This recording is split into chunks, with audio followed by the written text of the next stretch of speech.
Todos debemos ser santos, alabemos al Señor. Todos oyen su palabra, pero no escuchan su voz. Jesús ofrendó su sangre para nuestra salvación. Perdonó nuestros pecados, ábrele tu corazón. Aleluya, aleluya, aleluya, gloria a Dios. Aleluya, aleluya, aleluya a Jesús. Aleluya, aleluya, aleluya, Jesús me salvó. Aleluya, aleluya, aleluya, gloria a Dios.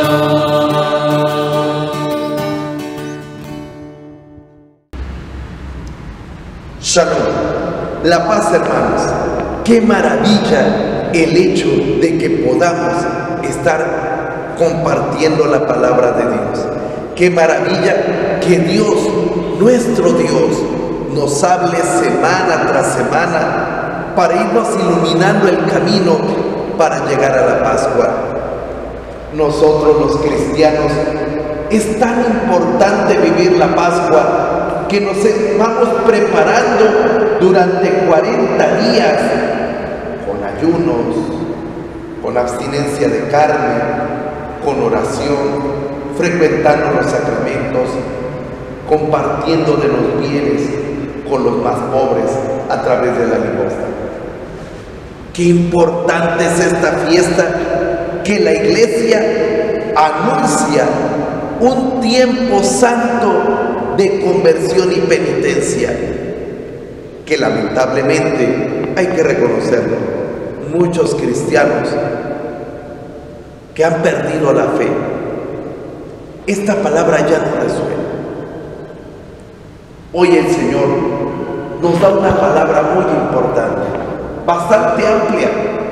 Ojalá cuando tú la escuches, tú te puedas identificar con alguno de los personajes, porque lo que hacen los personajes de esta parábola es lo que tú haces. Tú eres uno de estos dos personajes que aparecen ahí junto con nuestro Padre Celestial. Ojalá tengamos el oído y en la mente y el corazón dispuestos a ubicarnos en esta palabra, porque las parábolas hablan de nosotros, pero Dios no siempre nos da la explicación. Tenemos que pedirle al Espíritu Santo que nos ilumine para que escuchemos lo que el Señor nos dice. Tengamos oído de discípulo y escuchemos lo que Dios nos quiere decir en este momento.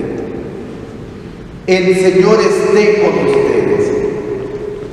Del Santo Evangelio según San Lucas. Gloria a ti, Señor. En aquel tiempo se acercaban a Jesús los publicanos y los pecadores para escucharlo, por lo cual los fariseos y los escribas murmuraban entre sí: Este recibe a los pecadores y come con ellos. Jesús les dijo entonces esta parábola.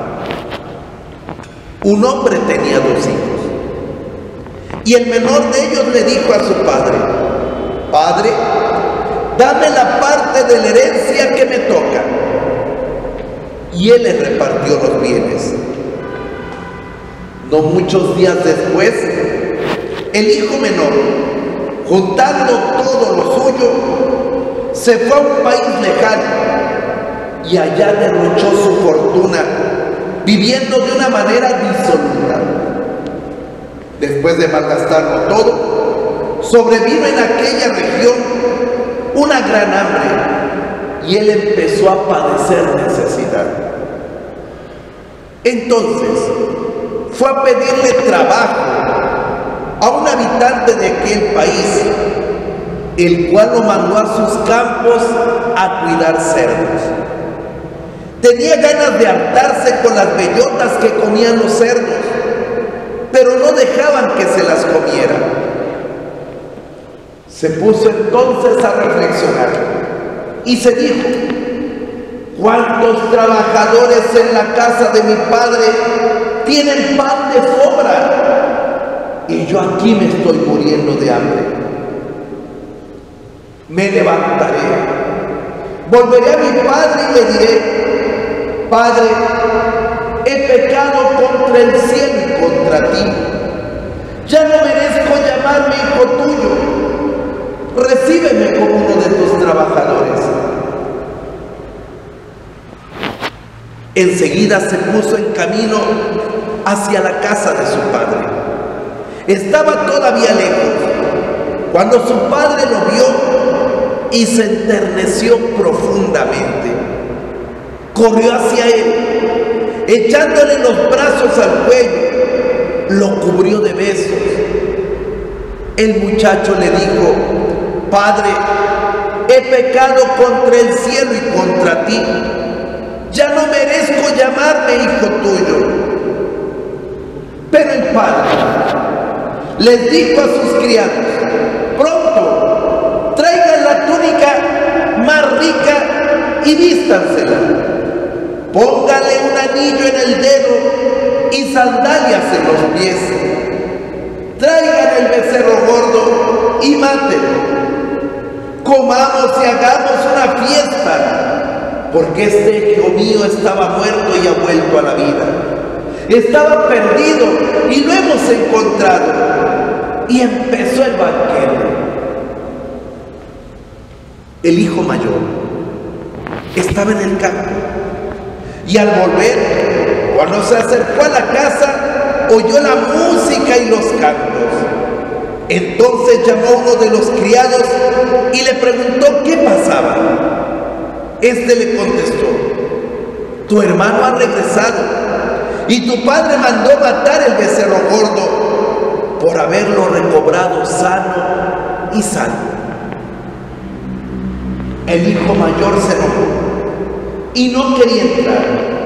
Salió entonces el padre y le rogó que entrara, pero él le dijo: hace tanto tiempo que te sirvo, sin desobedecer jamás una orden tuya, y tú nunca me has dado ni un cabrito para comérmelo con mis amigos.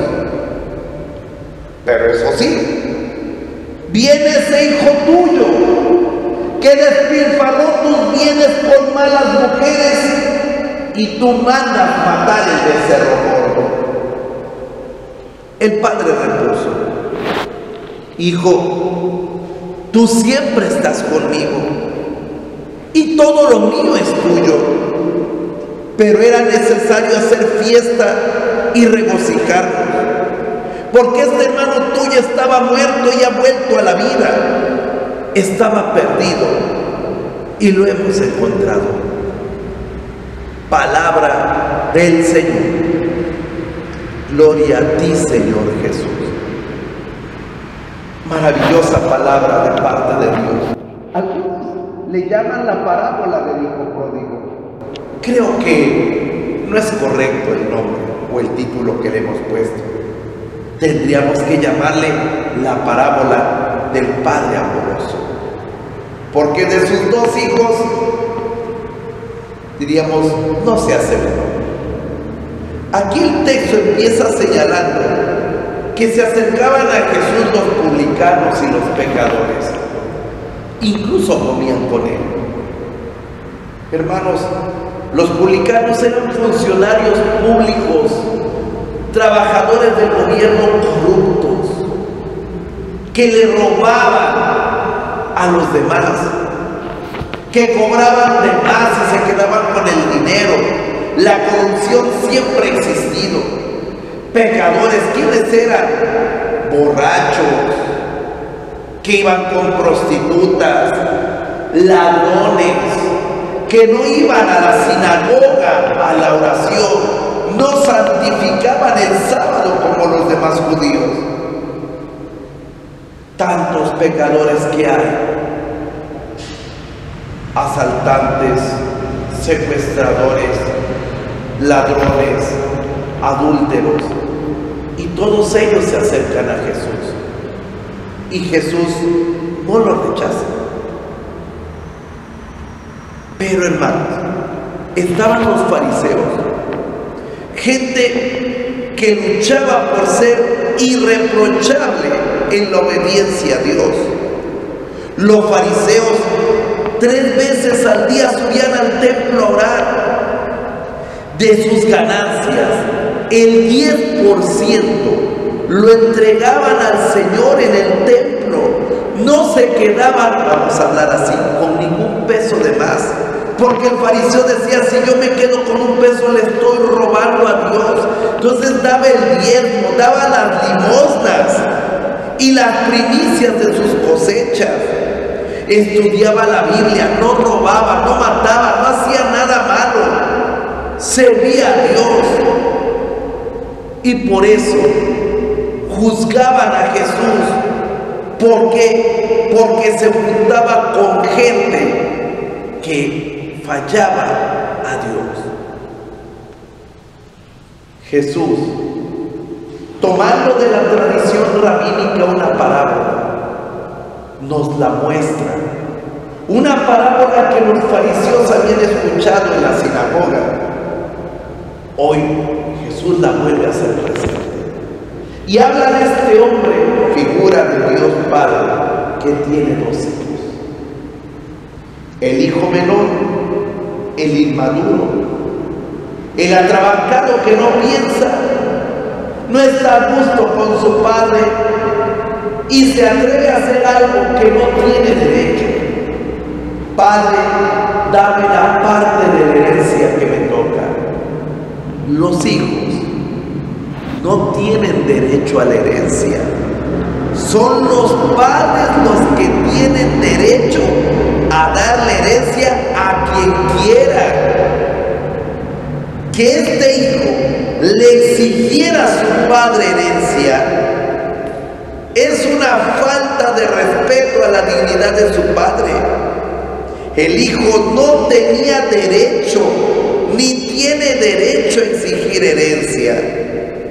Repito, es un derecho del papá. Y si el papá no le quiere dejar nada y se lo quiere entregar al primero que pase por la calle, es su derecho del papá. Pero aún así, este joven se atreve a hacer eso. El padre ama a sus hijos y reparte los bienes. Dios te ha entregado a ti tu herencia, el Espíritu Santo, la vida eterna, la vida en la iglesia, la fe, las oraciones, los sacramentos. Te ha entregado todo a ti. Dice que este hijo junta todos sus bienes y se va. No está a gusto en la casa de su padre, como muchos cristianos. No están a gusto en la casa del padre y salen, es que me aburre la misa, es que eso de ir a rezar no va conmigo.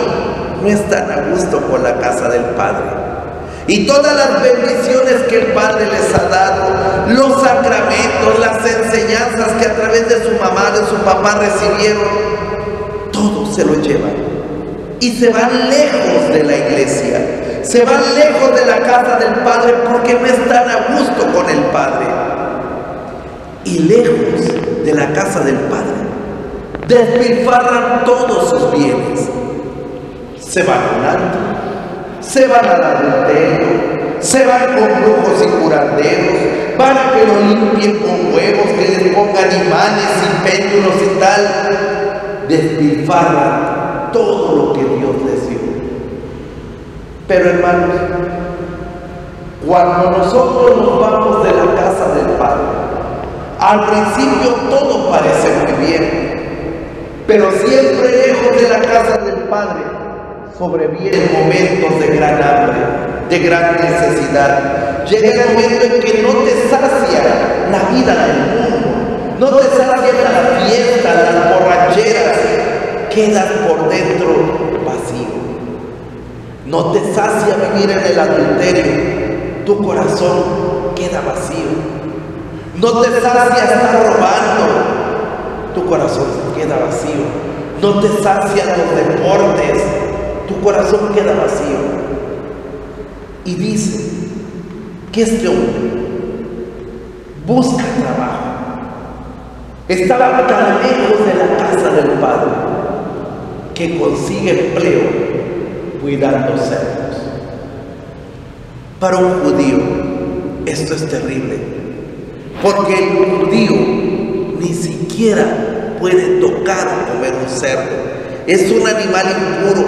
Y para que este hombre se quede a cuidar cerdos y esperaba alimentarse de las bellotas que comían los cerdos, significa cayó en lo más bajo. Hermanos, cuando nos alejamos de Dios, el demonio nos manda a cuidar cerdos, nos hace arrastrarnos, perder la felicidad. ¿Cuánta gente, después de haber estado en la gloria de Dios, alabando y bendiciendo, se aleja de la casa del Padre y su corazón se llena de odios, de resentimientos, esclavo de sus miserias y sus pasiones? Así vive este joven. Así vive el cristiano cuando se ha alejado de la casa del Padre y vive en pecado. Ni siquiera se puede alimentar de algo que le sacie, porque ya ni siquiera se acerca a comulgar. Y cambia la comunión, el cuerpo de Cristo, por unas cervezas. Cambia la comunión, el cuerpo de Cristo, por unas salchichas, por unos jamones que al final no le sacian. Llega el momento que este joven hace algo que no había hecho. Se pone a pensar: ¿cuántos trabajadores en la casa de mi padre tienen pan de sobra y yo aquí muriéndome de hambre?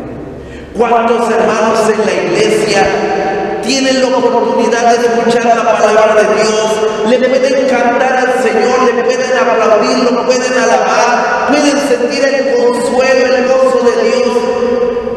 Y yo en mis pecados ya no comulgo, ya no escucho a Dios, no siento alegría para alabarlo, no tengo cara para estar delante de Dios. Y este hijo decide hacer algo. Volveré a la casa de mi padre. Le diré: Padre, he pecado contra el cielo y contra ti. ¿Por qué? Porque deshonrar a los padres es un pecado grave ante Dios. El mandato de Dios es: honra a tu padre y a tu madre y recibirás una bendición. Es el único mandamiento que conlleva bendición de Dios. Y este hombre, al fallarle a su padre, al desperdiciar no solo los bienes materiales, sino la vida, al haberse ido de la casa de su padre, le ha dicho a su padre: contigo uno no es feliz. Ha despreciado a Dios. Y sin embargo, este hijo regresa. Me llama la atención la actitud del padre, porque el padre, cuando su hijo se va, no lo fue a buscar, lo respetó. Pero cuando el hijo venía todavía desde lejos, y el padre lo vio, porque el padre lo esperaba. Porque tu Padre Dios te está esperando. Todos los días el Padre Celestial te espera que te acerques a la confesión. Espera que te acerques nuevamente a la iglesia. Espera que vuelvas a estar en la Eucaristía. Él te está esperando. Pero el Padre espera que tú des el primer paso y Él da a los otros 99 para encontrarse contigo. Cuando llegue este hijo, todo sucio, oliendo a cerdo, oliendo a pecado, oliendo a miseria, el Padre no le importa. El Padre abraza a su hijo como Dios te quiere abrazar. Sabe que has pecado, que tal vez has profanado tu cuerpo, que tal vez te has quedado apestoso de limpias, con huevo y con sábila. Él lo sabe. El pecado apesta, pero al Padre le importas tú, no le importa tu pecado. Por eso el Padre te abraza y se alegra. Y te dice, vístalo con un traje de fiesta, póngale un anillo en el dedo, matemos el becerro gordo, hagamos fiesta. Y eso cuando se da, cuando tú vienes con humildad reconociendo que has fallado y te dejas amar por Dios en el sacramento de la confesión, y te dejas amar por Dios y que Dios haga una fiesta en esta Pascua, porque tú has regresado a la casa del Padre. Este tiempo de Cuaresma, Dios te espera. Dios está anhelando en las puertas de la iglesia, esperando a que tú retornes para alegrarse, porque tú, el Hijo que está perdido, se acerca a su Padre Celestial.